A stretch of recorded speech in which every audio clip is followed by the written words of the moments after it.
ನೋಡಕತ್ತಂತ ಎಲ್ಲ ನನ್ನ ಅಕ್ಕ ತಂಗಿಯರಿಗೂ ನಿಮ್ಮ ಮನೆ ಮಗಳಾದ ಲಕ್ಷ್ಮಿ ಆರ್ ಮಾಡುವ ನಮಸ್ಕಾರಗಳು ಫ್ರೆಂಡ್ಸ್. ಇವತ್ತಿನ ರೆಸಿಪಿ ಏನಂದ್ರೆ ನಾವು ಬೇಸಿಗೆ ದಿನದಲ್ಲಿ ಸೌತಿ ಬೀಜ ಅಂತ ಮಾಡ್ತೀವಿ ಉತ್ತರ ಕರ್ನಾಟಕ ಜನ. ನಾವು ಹೇಗೆ ಮಾಡ್ತೀವಿ ಅಂತ ನೋಡ್ಕೊಂಬಂತೀವಿ. ಇದು ಸೌತಿ ಚಿರೋಟೆ ರವಾ ರೀ.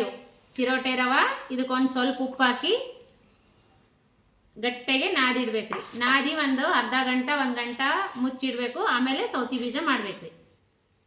ಪೂರಿ ಹಿಟ್ಟು ನಾದ್ದಂಗೆ ನಾದ್ಬೇಕ್ರಿ. ನಾವು ಇವು ತುಂಬಿದ ಕೊಡ್ದ ನೀರು ತೊಗೊಂಡು ಮಾಡ್ತೀವಿ, ಮಡಿ ನೀರು ತೊಗೊಂಡು ಮಾಡಿಡ್ತೀವಿ. ಅಂದ್ರೆ ನಾವು ದೇವ್ರಿಗೆ ನೈವೇದ್ಯ ಪ್ರಸಾದ ಮಾಡ್ತೀವಿ. ಇವು ವರ್ಷಗಟ್ಲೆ ಆಗುವಷ್ಟು ಒಂದು 5-6 kg ಮ್ಯಾಗೆ ನಾದಿಡ್ತೀವಿ, ಮಾಡಿಡ್ತೀವಿ. ನಾವು ಬೇಸಿಗೆ ದಿನದಲ್ಲಿ ಮಾಡಿಟ್ರೆ ವರ್ಷ ಪೂರ್ತಿ ಊಟ ಮಾಡಕ್ಕೆ ಬರ್ತದೆ. ಇವು ಮಾಡಿದ ತಕ್ಷಣ ಮಾಡಬಾರ್ದ್ರಿ. ಒಂದು ವರ್ಷ ಸ್ವಲ್ಪ 1-2 ತಿಂಗಳು ಆದ್ಮೇಲೆ ಮಾಡಬೇಕು. ಇವು ಮಾಡಿಟ್ಟೆ ಅಂದ್ರೆ ಈಗ ಇನ್ನೂ 2-3 ತಿಂಗಳು ಮಾಡಲ್ರಿ. ಇವು ಹೋದ ವರ್ಷ ಮಾಡಿದ್ದು ಈ ವರ್ಷ ಮಾಡಿದ್ದು ಮುಂದಿನ ವರ್ಷ. ಶಾವ್ಗಿ ಇವು ಮಾಡಿಡ್ತೀವಿ ನೋಡ್ರಿ. ಇಟ್ಕೋರಿ ನೋಡ್ರಿ, ಜಾಸ್ತಿ ನೀರು ಹಾಕಿ ಈ ರೀತಿ ನಾದಿ ಇಟ್ರಿ ನೆನಿತೈತೆ ಅಲ್ಲಿ ಹಿಟ್ಟು. 1 ಗಂಟೆ ಆಗೋಣ ಸೌತಿ ಬೀಜ ಮಾಡೋಣ ನೋಡ್ರಿ. ಈ ಕನ್ಸಷ್ಟು ಇನ್ನೂ ಸ್ವಲ್ಪ ನೀರು ಹಾಕಿ ಮೀದೋಣ, ಅಂದ್ರೆ ರವೆ ಅಲ್ಲ ಅದು ನೆನಿತಾವ. ನೀವು ಯಾರೆಲ್ಲ ಈ ರೀತಿ ಮಾಡಿಡ್ತೀರಿ ಹೇಳ್ರಿ. ಈ ಡಬ್ಬಿ ಒಳಗೆ ಹಾಕಿ ಇಡೋಣ. ಇವಾಗ ನೋಡ್ರಿ ಈ ರೀತಿ ನೆನೆ ಇಟ್ಕೋತೀವಿ.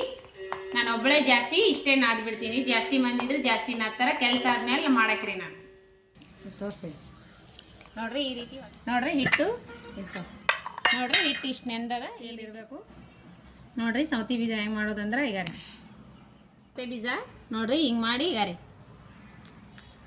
ಇದೇ ರೀತಿನೇ ಮಾಡಿಬೇಕು. ಈ ಹಿಟ್ಟು ಖಾಲಿ ಆಗುತ್ತನ ಇದೇ ರೀತಿ ಮಾಡಿ ತಟ್ಟೆ ಒಯ್ದು ಬಿಸಿಲಿಗೆ ಇಡಬೇಕು. ನಮ್ಮ ಉತ್ತರ ಕರ್ನಾಟಕ ಜನರಿಗೆ ಗೊತ್ತಿರ್ತೈತಿ, ಬೆಂಗಳೂರು ಜನಕ್ಕೆ ಗೊತ್ತಿರಲ್ಲ. ನೋಡ್ರಿ ಈ ರೀತಿ ಮಾಡಿ ವರ್ಷಗಷ್ಟಲೆ ಸ್ಟೋರ್ ಮಾಡಿಡ್ತೀವಿ ನಾವು. ಇದೇ ರೀತಿ ನೋಡ್ರಿ ಗಂಗಾ ತುಂಬ ಹಿಂಗೆ ಮಾಡಿ ಬಿಸಿಲಾಗಿಡ್ಬೇಕ್ರಿ. ಒಣಗ್ತಾವೆ ಸಂಜೆನದ್ರಾಗೆ. ಹಿಂಗೆಲ್ಲ ಯಾರೆಲ್ಲ ಮಾಡ್ತೀರಿ ಹೇಳ್ರಿ ನನಗೆ ಕಮೆಂಟ್ ಬಾಕ್ಸ್ನಲ್ಲಿ. ಸೌತಿ ಬೀಜ ಯಾರ ಮನೆಯಾಗೆಲ್ಲ ಮಾಡ್ತೀರಿ. ಹಾಗೆ ಟೈಮ್ ಪಾಸಿಗೆ ನೋಡ್ರಿ ಹುಂಚಿ ಕಪ್ಪ ನಮ್ಮ ಬ್ಯಾಸ್ಗೆದಿಂದಲಿ ಉತ್ತರ ಕರ್ನಾಟಕ ಜನ ಈ ರೀತಿ ಸೌತಿ ಬೀಜ ಮಾಡಾಗ ಈ ರೀತಿ ಇದು ಹುಂಚಿ ಕಪ್ ಹುರ್ಕೊಂಡು ಟೈಮ್ ಪಾಸ್ ಮಾಡ್ತಾರೆ. ಹೊರಗಡೆ ಕೂತ್ ಮಾಡಿದ್ರೆ ಹಾಗೆ ಗಾಳಿ ಒಣಗ್ತಾವಂತ ನಾನು ಹೊರಗಡೆನೇ ಕೂತ್ ಮಾಡತ್ತೀನಿ ನೋಡ್ರಿ. ಈ ರೀತಿ ಯಾರೆಲ್ಲ ಸೌತಿ ಬೀಜ ಮಾಡ್ತೀರಿ ಅಂತ ನನಗೆ ಕಮೆಂಟ್ ಬಾಕ್ಸ್ನಲ್ಲಿ ಹೇಳಿ. ಹಾಗೆ ಜೊತೆಗೆ ಹುಂಚಿ ಕಪ್ ತಿಂತೀರೋ ಇಲ್ಲೋ ಹೇಳ್ರಿ. ನಮ್ಮ ಹಳ್ಳಿ ಕಡೆಗೆ ಈ ಕಡೆ ಶಾಪುರ್ ಸೈಡ್ ಹಿಂಗೆ ಮಾಡ್ತಾರೆ ನೋಡ್ರಿ. ಸಣ್ಣವ್ರಿದ್ದ ಬ್ಯಾಸ್ಗೆ ರಜಕ್ಕೆ ಹೋದ್ರೆ ಇದೇ ರೀತಿ ಮಾಡ್ತಿದ್ದೇವೆ ನೋಡ್ರಿ ನಾವು ಎಲ್ಲ. ನೀವೆಲ್ಲ ಹೆಂಗೆಲ್ಲ ಮಾಡಿರಂತ ನನಗೆ ಕಮೆಂಟ್ ಬಾಕ್ಸ್ನಲ್ಲಿ ಹೇಳ್ರಿ. ಸೌತಿ ಬೀಜದ ಪಾಯಸ ಸಂಜೆ ಮುಂದೆ ಮಾಡ್ತೀನಿ, ನಿಮಗೆ ಶೇರ್ ಮಾಡ್ತೀನಿ ನೋಡೋ. ನೋಡ್ರಿ ಪಾಯಸ ಮಾಡೋಣ. ಸೌತಿ ಬೀಜದ್ದು ಇವು ಹೋದ ವರ್ಷ ಮಾಡಿದ್ದು. ಇವು ಹೋದ ವರ್ಷ ಮಾಡಿದ್ದವ್ರಲ್ಲೇ ಪಾಯಸ ಮಾಡಬೇಕು, ಸೂಪರ್ ಆಗುತ್ತೆ. ಸಕ್ರೆ ಇದಕ್ಕೆ ಬೇಕಾಗಿರುವಂಥ ಇಂಗ್ರೀಡಿಯೆಂಟ್ಸು ಸೌತಿ ಬೀಜ ಈ ರೀತಿ ಇರ್ತಾವೆ ನೋಡ್ರಿ. ಒಣಗಿದ ಮ್ಯಾಗ ಈ ರೀತಿ ಆತಾವೆ. ಸೌತೆ ಬೀಜ, ಸಕ್ರೆ, ರುಚಿಗೆ ತಕ್ಕಷ್ಟು ಸಕ್ಕರೆ ಹಾಕಬೇಕು. ನಿಮ್ಮ ಕ್ವಾಂಟಿಟಿ ನೋಡ್ಕೊಂಡು ನೀವು ಸಕ್ಕರೆ ಬೆರೆಸ್ರಿ. ಈಗ ರೀ ಗೋಡಂಬಿ, ಆಮೇಲೆ 3 ಏಲಕ್ಕಿ, ಆಮೇಲೆ ಹಾಲು. ಎಷ್ಟು ಮಾಡಿರ್ತೀರಿ ಅಷ್ಟು ಹಾಲು. ನಾವು ಈ ಸದ್ದ ಇವು ಏನದಂದ್ರೆ ಫ್ರೈ ಸ್ವಲ್ಪ ಬೆಚ್ಚಗೆ ಮಾಡ್ಕೊಂಡು ತುಪ್ಪ ಹಾಕಿ ಸ್ವಲ್ಪ ಬೆಚ್ಚಗೆ ಮಾಡ್ಕೊಂಡೇವೆ ಅಂದ್ರೆ ಚಂದ ಉದುರು ಟೇಸ್ಟ್ ಆಗ್ತೈತಿ. ಸ್ವಲ್ಪ ಶಾವಿಗೆ ಹೆಂಗೆ ಹುರ್ಕೋತೀರಿ ಆ ರೀತಿ ಹುರ್ಕೋಣ. ತುಪ್ಪ ಹಾಕ್ಬಿಟ್ಟು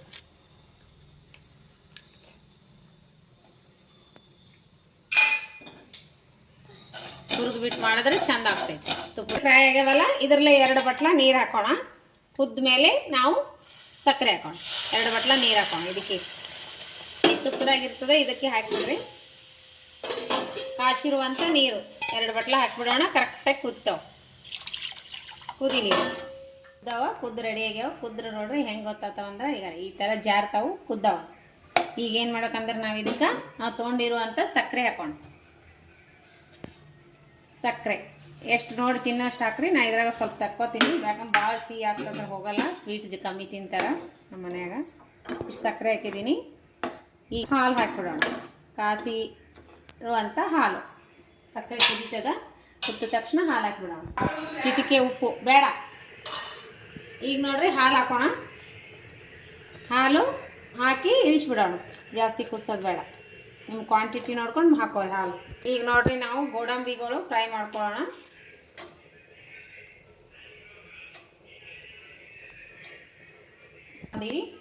ಈಗ ಸಕ್ಕರೆ ಏಲಕ್ಕಿ ಪೌಡ್ರ್ ಹಾಕ್ಬಿಡ್ತೀನಿ. ಫ್ರೈ ಮಾಡ್ಕೊಂಡಿರುವಂಥ ಗೋಡಂಬಿನೂ ಹಾಕೊಂಡ್ಬಿಡ್ತೀನಿ. ಇನ್ನೊಂದು ಸ್ವಲ್ಪ ಹಾಲು ಬೇಕಾದ್ರೆ ಹಾಕೋಬೇಕು ಆಮೇಲೆ. ಈಗ ನೋಡ್ರಿ ಇದನ್ನು ಹಾಕೊಂಡ್ಬಿಡ್ತೀನಿ. ಇನ್ನೊಂದು ಚೂರು ಇದು ಮಾಡ್ಕೊಂಡು ಇಳಿಸ್ಬಿಡೋಣ. ಹಾಗಾಗಿ ಈ ರೀತಿ ಬಂತು ನೋಡ್ರಿ ಪಾಯಸ ಸೂಪರಾಗಿ ನೋಡ್ರಿ ಯಾವ ಕನ್ಸಿಸ್ಟೆನ್ಸಿಯಲ್ಲಿ ಅದಂದ್ರೆ ಈ ಕನ್ಸಿಸ್ಟೆನ್ಸಿಯಲ್ಲಿ ಮಾಡ್ಕೊರಿ. ಶಾವಿಗೆ ಪಾಯಸಕ್ಕಿಂತ ಸೂಪರ್ ಆಗತ್ತೆ ನೋಡ್ರಿ ಇದು. ಈಗ ರೀ ಮಸ್ತ್ ಅಂದ್ರೆ ಮಸ್ತ್ ಆಗ್ತದೆ. ಈ ರೀತಿ ಮಾಡ್ಕೊರಿ ಪಾಯಸ ಇದೇ ರೀತಿ ಇರಬೇಕು. ಮಸ್ತ್ ಬಿಸಿ ಬಿಸಿದು ಬೀಗರು ಯಾರೇ ಬಂದ್ರಂದ್ರೆ ಗೆಸ್ಟ್ ಬಂದ್ರೆ ತಕ್ಷಣನೇ ದಿಢೀರಂತ ಮಾಡುವಂಥ ಪಾಯಸ ಸೂಪರ್ ಆಗ್ಯದ. ನೀವು ಈ ರೀತಿ ಮಾಡ್ಕೊರಿ, ಗೊತ್ತಿರಲಿಲ್ಲ ಅಂದ್ರೆ ಸೂಪರ್ ಆಗ್ತೈತಿ. ಅದ್ರ ಜೊತೆ ನೋಡ್ರಿ ನಾನು ಬೇಳೆ ಸಾಂಬಾರು, ಬಿಸಿ ಬಿಸಿ ಅನ್ನ, ರಾತ್ರಿ ಊಟಕ್ಕೆ ಬಿಸಿ ಅನ್ನ, ಶಾವಿಗೆ ಸೌತಿ ಬೀಜ ಪಾಯಸ, ಬೇಳೆ ಸಾಂಬಾರು, ಬಿಸಿ ಅನ್ನ, ಅದ್ರ ಜೊತೆ ಕುರುಡ್ಗಿ ಹಪ್ಪಳ, ಪಾಪಡ, ಕುರುಡ್ಗಿ ಕರ್ಕೊಂಡೀನಿ. ಸೂಪರ್ ಆಗ್ಯದ ನೋಡ್ರಿ. ಊಟ ಮಾತ್ರ ಸೂಪರ್. ಟೇಸ್ಟ್ ಮಾಡಿ ಮಗ ಪಾಯಸ ಹೇಗೆ ಬಂದದಂತ. ಸೂಪರ್ ಆಗ್ಯದ ನೋಡ್ರಿ. ಇದ್ರ ಜೊತೆ ಬೇಳೆ ಸಾಂಬಾರು, ಅನ್ನ, ಉಪ್ಪಿನಕಾಯಿ, ಮಾವಿನಕಾಯಿ ಉಪ್ಪಿನಕಾಯಿ, ಹಪ್ಪಳ ಸೂಪರ್ ಆಗತ್ತೆ ನೋಡ್ರಿ. Super combination. ಇದ್ರ ಜೊತೆ ಬೇಳೆ ಸಾಂಬಾರು ಅನ್ನ ಅಂತೂ ಸೂಪರ್ ಕಾಂಬಿನೇಷನ್. ನಮ್ಮ ಮನೆಗೆ ಯಾರ ಗೆಸ್ಟ್ ಬಂದ್ರಂದ್ರೆ ಈಗ ಯಾರು ನೋಡ್ರಿ ಸೂಪರ್ ಅಂದ್ರೆ ಸೂಪರ್ ಆಗತ್ತಾ. ನೀವು ಈ ರೀತಿ ಮಾಡ್ಕೊಂಡು ಊಟ ಮಾಡ್ರಿ. ಪಾಯಸ ಇಷ್ಟ ಆಯ್ತಂದ್ರೆ, ಸೌತಿ ಬೀಜ ಮಾಡೋದು ಇಷ್ಟ ಆಯ್ತಂದ್ರೆ ಲೈಕ್ ಮಾಡ್ರಿ, ಶೇರ್ ಮಾಡ್ರಿ, ಸಬ್ಸ್ಕ್ರೈಬ್ ಆಗ್ರಿ. ಮತ್ತು ಮಸ್ತ್ ಮುಂದಿನ ರೆಸಿಪಿ ಒಳಗೆ ಸಿಗೋಣ ಫ್ರೆಂಡ್ಸ್. ಯಾರೆಲ್ಲ ನನ್ನ ರೆಸಿಪಿ ತಪ್ಪದೇ ನೋಡ್ತೀರಿ ಅವರಿಗೆಲ್ಲ ತುಂಬ ಹೃದಯದ ಧನ್ಯವಾದಗಳು. ಇನ್ನು ಯಾರೆಲ್ಲ ಸಬ್ಸ್ಕ್ರೈಬ್ ಆಗಿಲ್ಲ ಪಕ್ಕದಲ್ಲಿರೋ ಬೆಲ್ ಬಟನ್ ಪ್ರೆಸ್ ಮಾಡಿರಿ. ನೀವು ಸಬ್ಸ್ಕ್ರೈಬ್ ಆಗ್ತೀರಿ. ನಾ ಹಾಕುವಂಥ ಸಣ್ಣ ಪುಟ್ಟ ರೆಸಿಪಿಗಳು ಸಿಂಪಲ್ಲಾಗಿ ಟೇಸ್ಟಿಯಾಗಿ ಹೇಳಿಕೊಡ್ತೀನಿ. ನೀವು ತಕ್ಷಣವೇ ನೋಡ್ಬೋದು. ಮತ್ತು ಸಬ್ಸ್ಕ್ರೈಬ್ ಆಗಿರಿ, ತೆಗಿಲಿಕ್ಕೆ ಹೋಗಬೇಡ್ರಿ. ನಿಮಗೆ ಇಷ್ಟ ಆದು ಅಂದ್ರೆ ನೀವು ನಿಮ್ಮ ಫ್ರೆಂಡ್ಸ್ ಫ್ಯಾಮ್ಲಿಗೆಲ್ಲ ಶೇರ್ ಮಾಡಿರಿ. ಒಳ್ಳೆಯದನ್ನು ಕಮೆಂಟ್ ಹಾಕ್ರಿ. ಮತ್ತೆ ಮುಂದಿನ ರೆಸಿಪಿ ಒಳಗೆ ಸಿಗೋಣ ಫ್ರೆಂಡ್ಸ್. ನಮಸ್ಕಾರ, ಬಾಯ್.